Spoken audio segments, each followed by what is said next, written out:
তার মানে অরিন্দম বোসের ছেলে বিয়ে করবে একটা রাস্তার ভিখারির মেয়েকে? না, আমি তা হতে দেবো না। হাতে পেয়ে 20,000 টাকা, 10 ভরি সোনা আর দুর্গা প্রতিমার মতো মেয়েকে কেউ হাত ছাড়া করে না।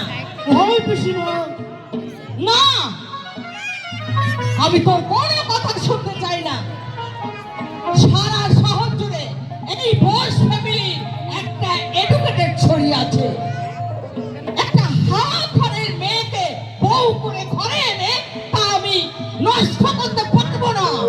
কিন্তু আমি সীতাকে বিয়ে করব বলে তার মায়ের মৃতদেহ ছুঁয়ে আমি শপথ করেছি।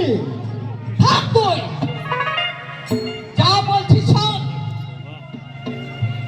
গোকুলপুরে ওই গোপাল রাত্রে মেয়ের সঙ্গে নির্ধারিত লগ্নে তোর বিয়ে হবে। আমি বলি কি দিদি ভাই, তোর ওই দেশের মেয়েটিকে আজই তুই চিঠি দিয়ে জানিয়ে দে।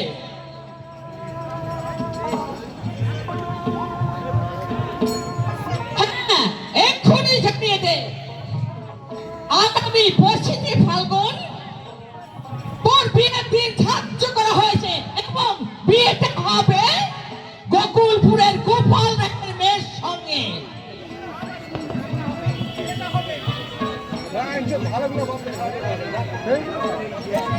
যাবে তো বাবা,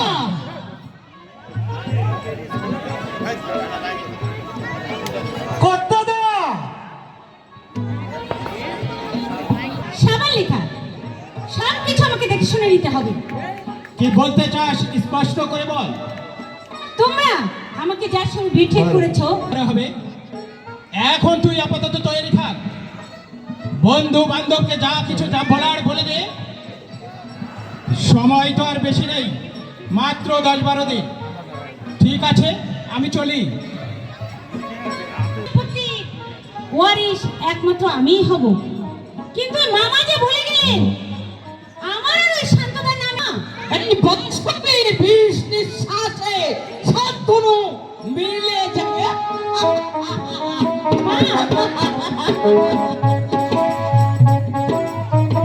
কি জানি মা, তোমার কথায় পথ চলতে চলতে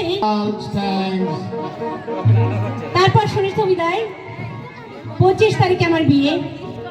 আহা, কালকে তো ব্যাডমিন্টন খেলতে খেলতে তুমি আমাকে এসব কথা বলেছো ডার্লিং। বলেছি নাকি? So sorry. আচ্ছা প্রভঞ্জন দা, তোমার প্রিয়সী অপর একজনের গলায় বরমাল্য দিচ্ছে, তাতে তোমার হিংসা হচ্ছে না? একি হাসছো কেন? আরে পাগলি, বিয়ের পর যখন তুমি এ বাড়িতে থাকছো তখন আমার দুঃখ কিসে?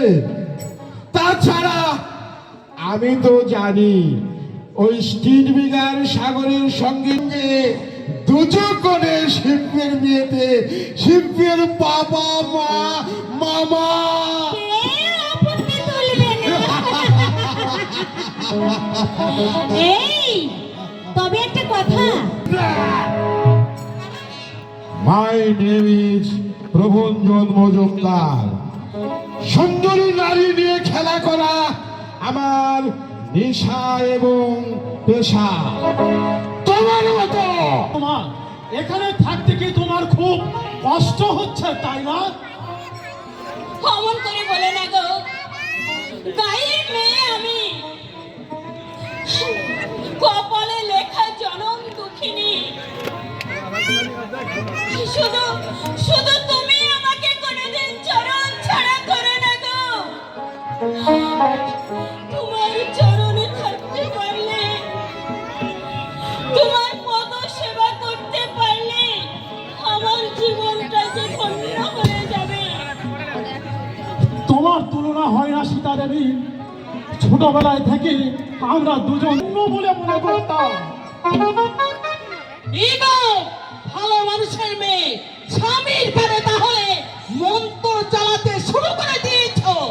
না পিসিমা, আমি ওর কাছে কিছু বলে না, শিবের আমাকে ফাঁকি দিলেও আমার দিদি তো তুমি ফাঁকি দিতে পারবে না বৌদি। কাকুজি মাকে আমার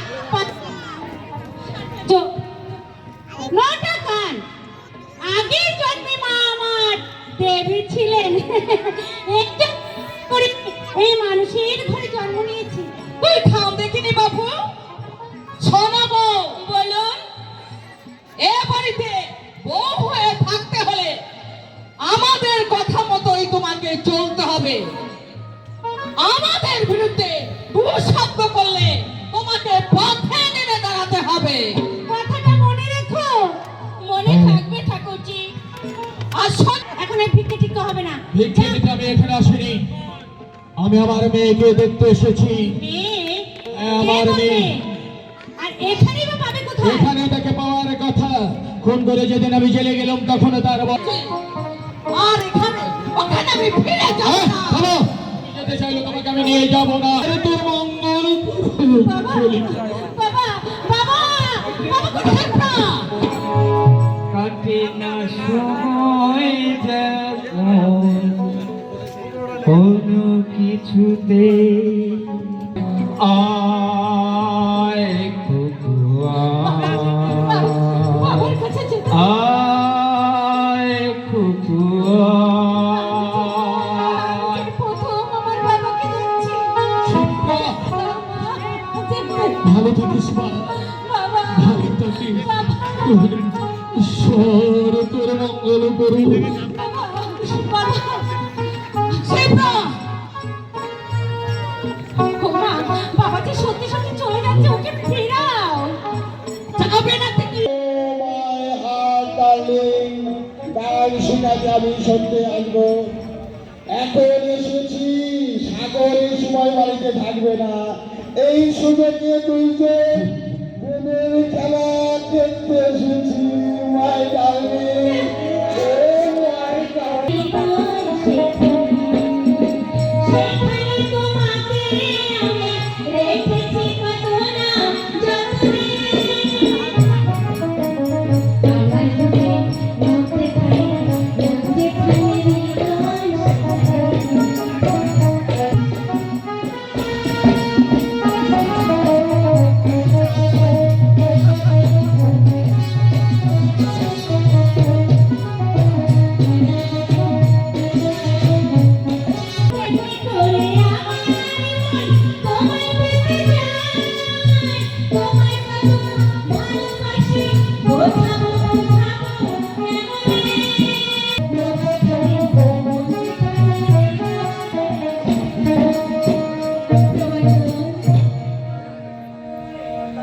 শিপ্রা,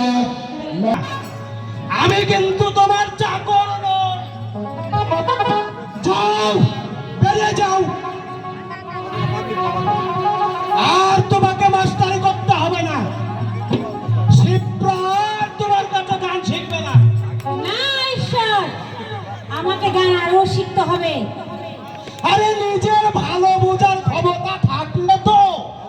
না না, আমার জীবন থাকতে আমি তোমার কোনো ক্ষতি হতে দিতে পারবো না। এই মাস্টারের পক্ষে আমি ঘর ধরে বাড়ি থেকে বের করে দেবো।